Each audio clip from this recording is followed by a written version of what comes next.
Nagpaalam na sasalang sa initiation pero bangkay na umanong iniatid ng mga fratman ng isang estudyante sa kanyang bahay sa Nueva Ecija. Ang investigasyon, tinututukan live mula roon ni Mark Salazar. Mark! Emil, isa na namang kabataan ang nadagdag sa istatistika ng mga namatay ng dahil sa hising. 18 years old, nasa grade 11 pa lamang ang biktima ng krimeng nangyari dito sa Nueva Ecija. Madaling araw kahapon nagpunta si Ren Joseph Bayan sa San Leonardo, katabing bayan lang ng Jaén sa Nueva Ecija kung saan siya nakatira. Nagpaalam siya at alam ng kanyang pamilya na initiation sa fraternity na Tau Gamma Phi ang kanyang pupuntahan, pero hindi naman daw siya mapigilan. Pero dakong alas 3 ng hapon, may mga miyembro ng frat sakay ng isang van na dumating sa bahay ni na Ren Joseph. Yung van po, matagal na nakahinto na hindi po nila maipasok-pasok dito sa amin. Sabihin nyo na lang sa amin kung patay na. Tingin ko po patay kasi hindi po, matagal na nakahinto yung van kasi po kung yun po ang isip ko po, kung yun po buhay or nakatulog man pero buhay, hihingi sila ng tulong para maibaba agad yung bata Walang ibig magsalita na patay yung bata. Mula sa van, binuhat ng fratmen ng umano'y Tau Gamma Phi si Ren Joseph at itinurn over sa kanyang pamilya. Wala na pong buhay. Wala na po talaga buhay yung tawag ko. Matigas na po nung inawin nila dito. Kaya sabi ko pa, hindi ganyan yung kamamatay lang. Ilang oras na yung patay. Bakit hindi nila sinabi sa amin?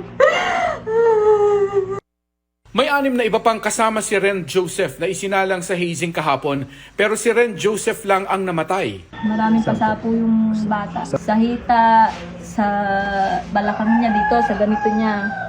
Tapos meron siyang kurot dito, 2, saka dito may kurot siya. Tapos yung tuhod niya gas-gas. Tapos medyo may putik siya Yung short niya may putik.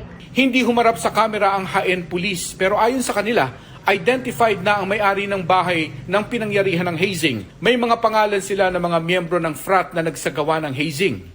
Ayon sa panayam ng DZBB sa Nueva Ecija Provincial Police Office, hemorrhagic shock ang ikinamatay ng biktima. Lumabas po dun sa autopsy na yung pagkakamatay po ng bata is dahil po sa hemorrhagic shock secondary to blunt traumatic injuries to the right and left side.